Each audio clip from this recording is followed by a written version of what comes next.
Okay, to show off a little bit what we can do with the Scaleform 3D capabilities, what we're going to do is take that very flat health bar and we are going to add a little bit of bounce to it.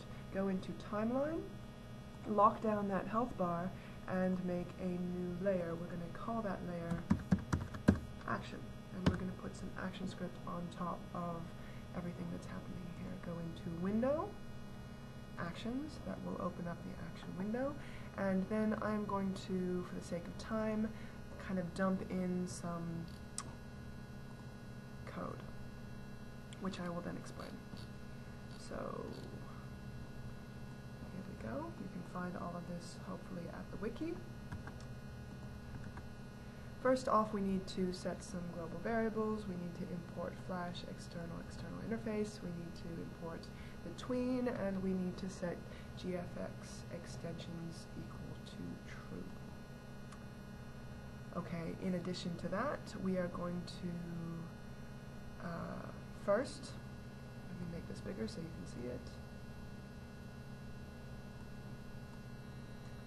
First thing we're going to do is create a function init. This is when the ActionScript is first initialized. It's going to go ahead and grab sfhealthbar._mc. Remember, that is the instance name.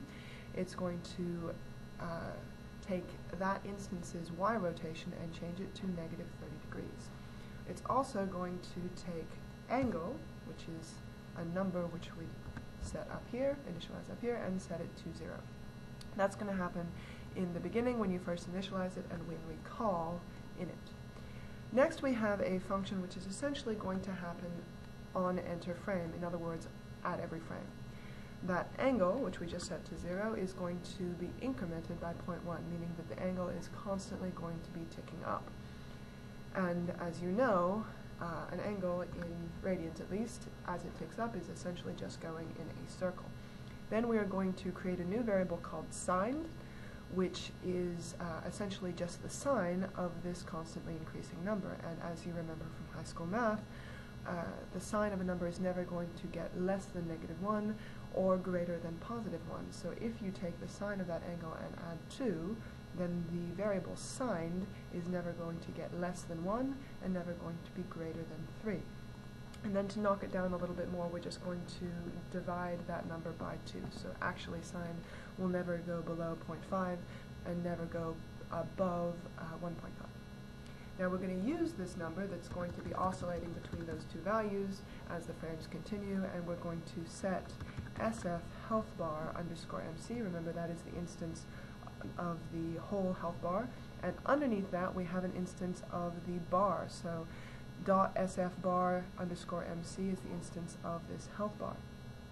And then we're going to take the z-coordinate of that health bar, and we are going to set that equal to -600 times this sign. So if you think about it as this number moves, this number is going to stay between, say, -300 and -900.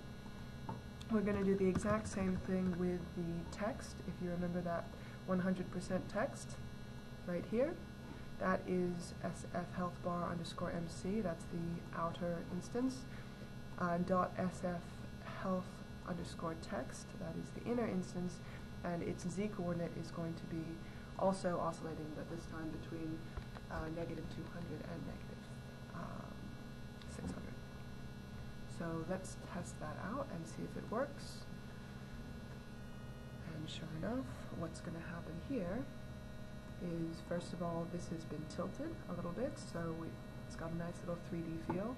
And relative to that tilt, the bar and the words are oscillating towards and away from